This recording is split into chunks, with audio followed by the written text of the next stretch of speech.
February 12, 1946. Brooklyn Army Terminal, New York Harbor. The wind cuts across the pier, sharp and cold. A transport ship idles at the dock, engines rumbling low. Its hold is empty. Its destination, Bremerhaven, Germany. Along the wooden planks, a line of men stands in faded gray uniforms. They carry no weapons, no flags, just small canvas bags with a few possessions. German prisoners of war, being sent home. But one man does not move. He is 23. Thin, pale, with hands calloused from 2 years of farm labor in Texas. An MP approaches him. The soldier shakes his head. His lips form words in broken English. "Neen, I stay, please." The MP gestures toward the gangway. The young German steps back. His eyes are not defiant. They are afraid. He knows what waits across the ocean, and he would rather remain a prisoner than return to what his country has become. The story of German prisoners of war in American custody is not one of cruelty or camps behind barbed wire and watchtowers.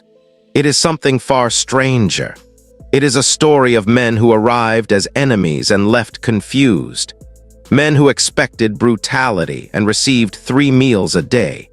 Men who were taught to believe Americans were barbaric, only to be handed paychecks for their labor and tickets to baseball games on weekends. And when the war ended, when the gates finally opened and they were told they could go home, many of them refused. By the summer of 1943, the war in Europe had turned. North Africa fell to the Allies. Sicily was next. Tens of thousands of German soldiers, exhausted, surrounded, cut off from supply, surrendered to British and American forces. They were young men, some barely 18. Many had been conscripted. They had fought in deserts they did not understand for a regime that promised them glory and delivered only sand, heat, and defeat. The British camps in North Africa were overcrowded. Food was scarce. Disease spread quickly, so the Allies made a decision: send the German POWs across the Atlantic to America, a country so far from the front lines that it felt like another world. The first transport ships arrived in New York in the late summer of 1943. The prisoners were unloaded at Ellis Island, the same place millions of immigrants had passed through decades before. They were fingerprinted, photographed, examined by doctors, then loaded onto trains heading west and south, to camps in Texas, Louisiana, Oklahoma, Wisconsin, Nebraska, places most of them had never heard of. They traveled in silence, staring out windows at a country untouched by war. No craters, no ruins, no ash, just farms, towns, bright storefronts, children waving at trains. They had been told America was weak, decadent, on the verge of collapse. What they saw through those windows did not match the propaganda. When they arrived at the camps, they expected the worst. Barbed wire, yes, but also starvation rations, forced marches, punishment cells. What they got instead was something they could not reconcile with everything they had been taught. The camps were built quickly, but they were not prisons in the traditional sense. Rows of wooden barracks, each housing 20 to 30 men, latrines, mess halls, recreation areas, medical clinics staffed by real doctors. The fences were there and guards patrolled the perimeter, but inside the atmosphere was almost calm. The first meal shocked them. It was served on metal trays in a dining hall. Meat, potatoes, vegetables, bread, coffee, not scraps, not thin soup. A full meal. Some of the men wept. Others ate in silence, waiting for someone to take it away. No one did. The next morning there was breakfast, then lunch, then dinner again, every single day. One prisoner, a former Luftwaffe mechanic named Helmut Schneider, later wrote in his diary, "I thought they were fattening us up for something. I did not understand why they would feed us like this. We were the enemy." But the food kept coming. The Geneva Convention of 1929 had established rules for the treatment of prisoners of war. The United States, unlike Nazi Germany, followed them, not out of sentimentality but out of calculation. American soldiers were being held in German camps. If the U.S. mistreated German POWs, the Reich would have justification to do the same to Americans. So the policy was clear: treat them fairly, feed them adequately, and put them to work. And work they did. By early 1944, nearly 400,000 German POWs were spread across more than 500 camps in the United States. The country was facing a severe labor shortage. Millions of American men were overseas fighting. Farms needed hands. Factories needed workers. Lumber camps, canneries, construction sites, all desperate for help. The POWs became the solution. They were paid 80 cents a day in camp scrip, which could be used at the camp canteen for cigarettes, soap, chocolate, writing paper. It wasn't much, but it was more than many of them had ever earned in Germany. And the work itself, while hard, was nothing compared to the Eastern Front. No one was shooting at them. No one was dying next to them in the mud. In Texas, they picked cotton. In Idaho, they harvested potatoes. In Wisconsin, they worked in cheese factories. In the forests of the Pacific Northwest, they cut timber. American farmers, initially suspicious, soon found the German POWs to be reliable, disciplined, and efficient. Some even invited them into their homes for Sunday dinner. This was not universal. Some communities protested. There were incidents, escapes, fights, a few cases of sabotage. But overall, the system worked. The POWs were housed, fed, and supervised. They worked 6 days a week. On Sundays, they rested. Some camps had soccer leagues. Others organized theater productions entirely in German with costumes sewn from flour sacks and stages built from scrap wood. There were even educational programs. The U.S. military began a re-education initiative designed to introduce the prisoners to democratic principles. They were shown films, given books, encouraged to read American newspapers. The goal was to deprogram the Nazi indoctrination, to show them that the propaganda they had been fed was a lie. Some resisted. Hardcore Nazis among the prisoners maintained their ideology, even in captivity. They enforced discipline in the barracks, punished those who cooperated too willingly with the Americans, and held secret meetings where they sang Nazi songs and swore loyalty to the Führer. But as the months dragged on, and as news from Europe grew darker, that resistance began to crack. Because letters were arriving from home. And the letters were not what they expected. The first angle to understanding why German POWs begged to stay in America is psychological. These men had been raised in a totalitarian state. They had been taught that strength was everything, that weakness was death, that the enemy showed no mercy. And yet here they were being treated with a kind of mundane decency that shattered their understanding of the world. In the camps, there was no brutality. Guards were firm but not cruel. Medical care was provided. Men who fell ill were taken to the infirmary and given real medicine. Those who violated camp rules faced punishment, loss of privileges, solitary confinement in extreme cases, but nothing resembling the torture chambers of the Gestapo or the SS. For many, this was the first time in their adult lives they had lived without fear, without the constant threat of violence from their own side. In the Wehrmacht, failure meant punishment. Desertion meant the ultimate penalty. Even minor infractions could result in harsh discipline or worse. But in the American camps, a man could exist. He could wake up, work, eat, sleep, and not wonder if today was the day his life would end. This created a strange cognitive dissonance. They were prisoners, yes, but they were safer than they had ever been in uniform. The second angle is economic. The labor programs were not charity. They were transactional. But for the POWs, they represented something unprecedented. The idea that work could be compensated fairly. That a man's labor had value, and that value could be returned to him in tangible form. In Nazi Germany, the economy had been built on conquest and coercion. Labor extracted from occupied territories under compulsion, stolen resources. The average German soldier had been promised victory, glory, land in the east. What he got was mud, cold, and orders to hold positions that could not be held. Many of the men now in American camps had come from working-class families. They had been farmers, mechanics, clerks.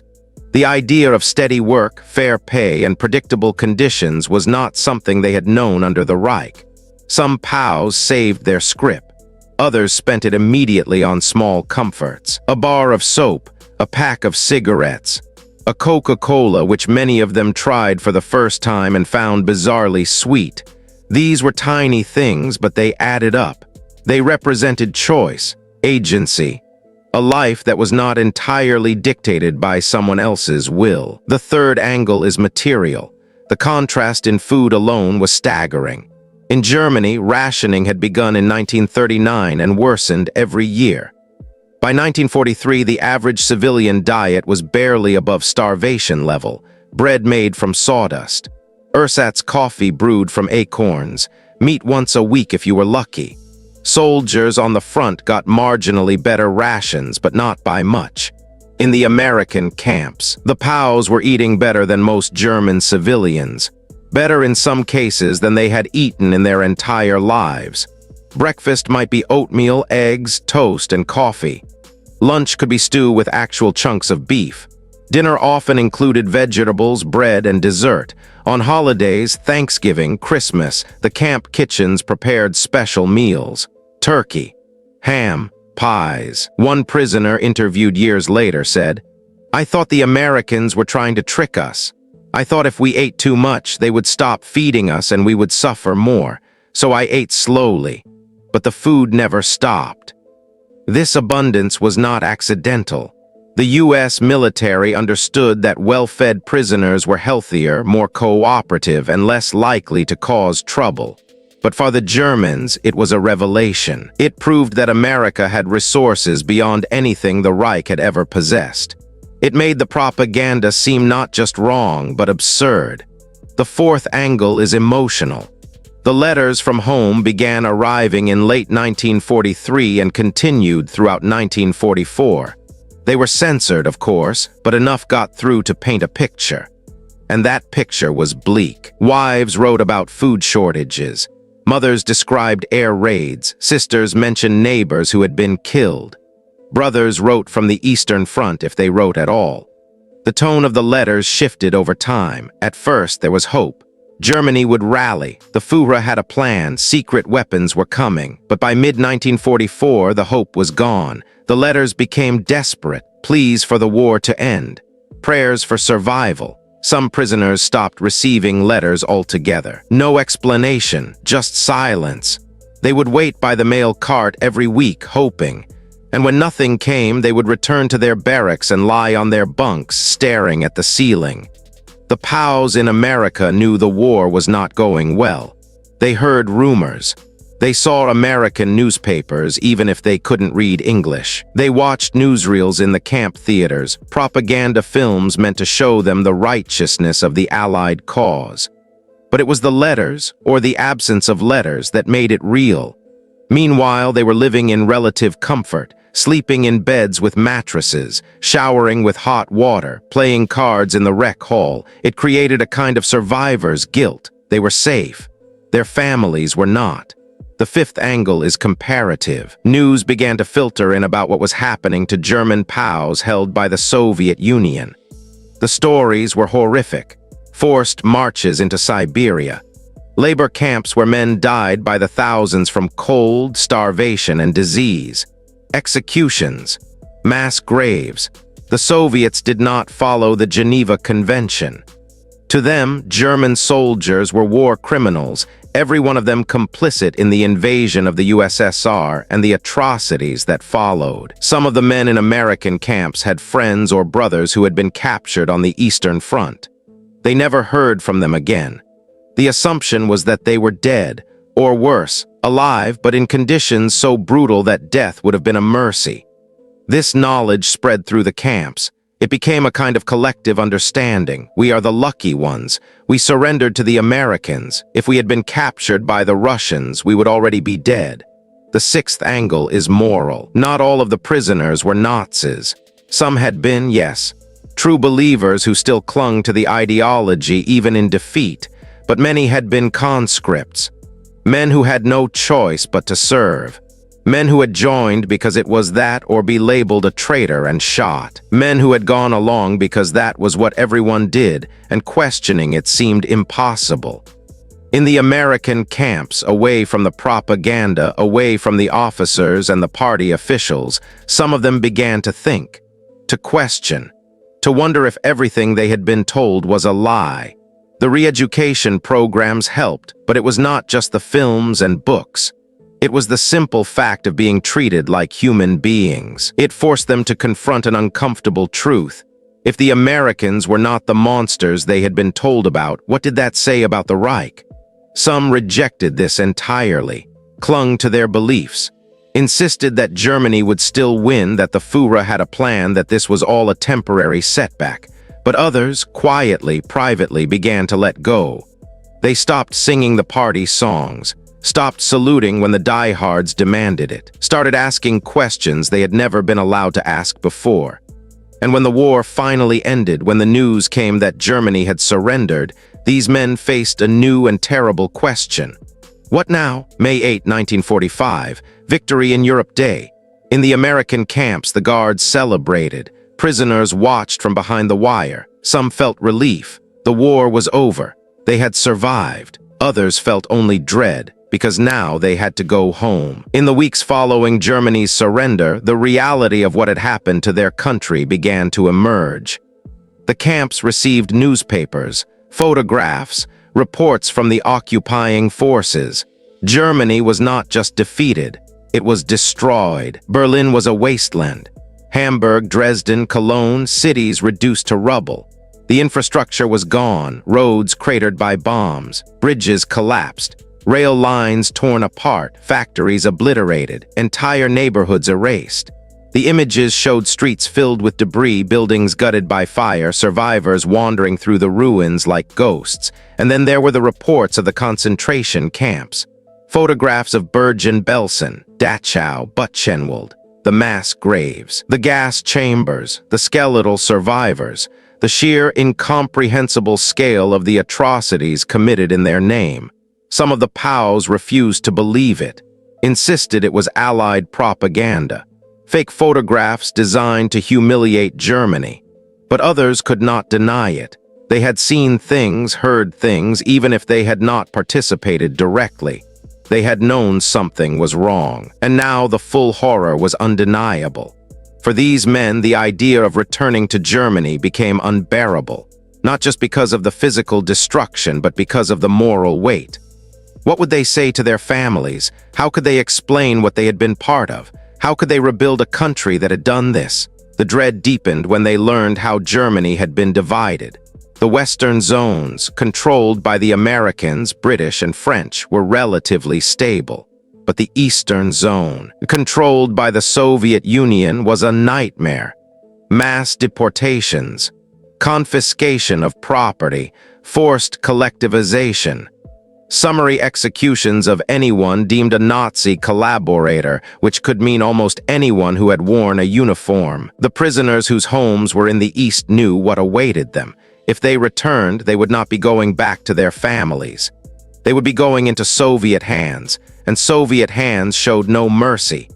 In the camps, conversations turned dark. Men who had been optimistic, who had believed they would return to normal lives, now saw the future clearly.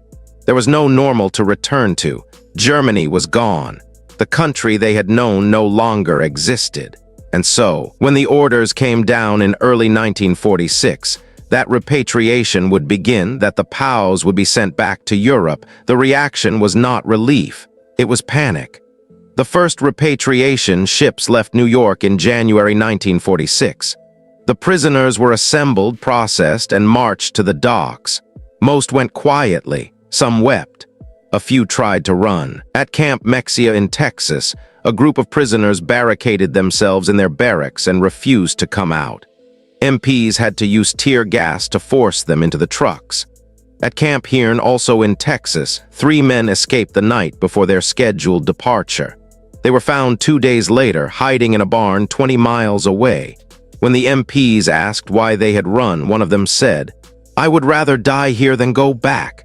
The resistance was not organized. There was no coordinated effort. It was individual desperation. Men who had spent 2 years building lives, however limited, in America, and who could not face the prospect of losing that safety. Some tried to appeal directly to camp commanders. They wrote letters, formal and pleading, asking to stay. They offered to work for free, to renounce their citizenship, to do anything if it meant they did not have to board those ships. The commanders had no authority to grant such requests. The policy was clear: all German POWs were to be repatriated. No exceptions. A few tried a different approach. They sought out American families they had worked for, farmers, business owners, and asked them to sponsor them, to vouch for them, to help them stay. Some of these families tried. They wrote to congressmen, to military officials, arguing that these men were good workers, that they had caused no trouble, that they deserved a chance.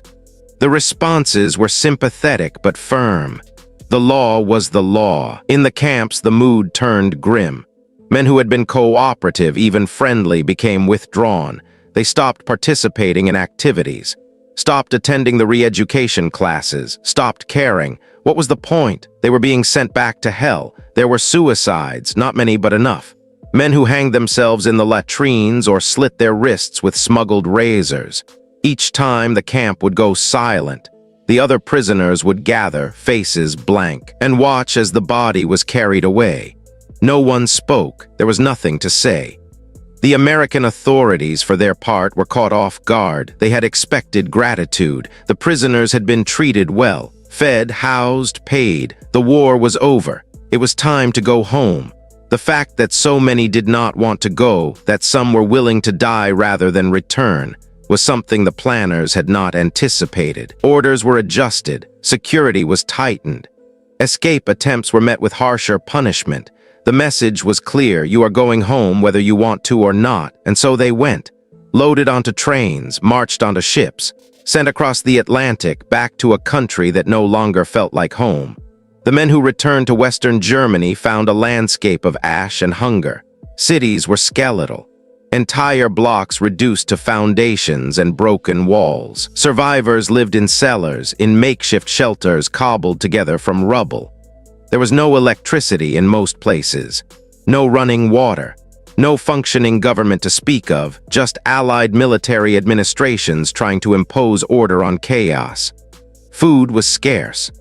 The ration cards issued by the occupying forces provided barely enough to survive. Bread, potatoes, occasionally a bit of lard or canned meat from American surplus. The black market thrived. Cigarettes became currency. A pack of Lucky Strikes could buy a week's worth of food. Families sold heirlooms, furniture, anything of value just to eat. The returning POWs were not welcomed as heroes. There were no parades, no celebrations. Germany had lost and the defeat was total. The men came home to find their houses destroyed, their families scattered, their futures uncertain. Some discovered that their wives had remarried, believing them dead. Others found that their parents had perished in the bombings. A few returned to find nothing at all, no records, no relatives, no trace of the lives they had left behind. And then there was the shame. The knowledge of what had been done in Germany's name hung over everything. The Nuremberg trials were underway. Every day the newspapers carried details of the atrocities, the gas chambers, the medical experiments, the mass executions, the Holocaust. Germans were forced to confront it whether they wanted to or not. Allied authorities required civilians to tour the liberated camps to see the evidence. Some wept, some vomited, some insisted they had not known, but the knowledge was now inescapable. For the returning soldiers, the shame was personal. They had worn the uniform. They had fought for the regime. Even if they had not pulled the triggers themselves, they were part of it. Neighbors looked at them with suspicion. Children asked questions they could not answer. The moral stain was everywhere, and there was no washing it away. Those who had been sent to the Soviet zone faced something worse. The Red Army had brutalized Eastern Germany in its advance. Civilians had been killed, women raped, entire towns emptied. The occupation was harsh. Former soldiers were rounded up, interrogated, often sent to labor camps regardless of whether they had committed any crimes. The Soviets viewed all German soldiers as guilty. Many of the men repatriated to the East were never heard from again.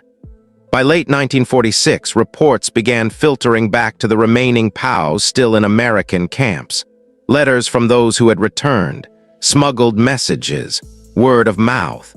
The message was consistent: do not come back. There is nothing here, stay where you are if you can. But by then it was too late. The repatriation was nearly complete. By the end of 1947, almost all of the German POWs had been sent back. Only a few hundred remained in U.S. custody, held for various bureaucratic or legal reasons. The camps were dismantled, the barracks torn down, the fields returned to farmland. Within a few years, there was almost no trace that nearly 400,000 enemy soldiers had once lived and worked on American soil. The U.S. government's position on repatriation was firm, but not without internal debate. Some officials argued that allowing POWs to remain would set a dangerous precedent. Others believed that forcing men back to devastation and potential death was inhumane. In the end, policy won out over compassion. The Geneva Convention required the return of POWs after hostilities ended. There were no provisions for asylum, no matter the circumstances awaiting them. There were, however, small cracks in the system. A handful of German POWs managed to stay. Some married American women they had met through church groups or community events. A few were granted permission to remain due to medical conditions that made travel dangerous. Others simply disappeared, slipped away during transport, assumed new identities, and melted into American society. The exact number is unknown, but estimates suggest perhaps a few hundred successfully avoided repatriation. For those who did return, the years that followed were hard. Germany rebuilt slowly. The Marshall Plan poured money into the western zones, and by the early 1950s, the economy began to recover. But the scars, physical and psychological, remained. An entire generation of German men had been broken by the war, and those who had spent time in American POW camps carried a unique burden, the memory of a place where, for a brief moment, life had been bearable. Some spoke of their time in America with bitterness, viewing it as a kind of manipulation. They had been lulled into comfort only to be discarded when no longer needed. Others remembered it with something closer to nostalgia. Years later, in interviews and memoirs, former POWs would describe their time in Texas or Idaho with a strange wistfulness. They spoke of kind farmers, good food, the feeling of safety. A few even saved the letters and photographs they had been allowed to keep, tucking them away in drawers, small relics of a time that felt almost unreal. In the 1970s and 1980s, some of these men returned to the United States as tourists. They visited the sites of the old camps, most of which were gone, replaced by housing developments or industrial parks. They met with the families they had worked for, now elderly themselves. There were reunions, handshakes, shared meals. Old men speaking broken English and broken German, trying to bridge a gap of decades and continents. One former prisoner, Hans Weber, returned to Nebraska in 1983. He found the farm where he had worked and knocked on the door. The farmer's son answered, now in his 60s. They sat on the porch and talked for hours. Weber said, in halting English, "I was happy here, happier than I have ever been. I did not want to leave." The son nodded. He had heard the same from his father, who had passed years before. He always said you boys were good workers, good men. He wished you could have stayed. Weber smiled, but his eyes were wet. So did I. The story of German POWs in America is a strange footnote in the history of World War II.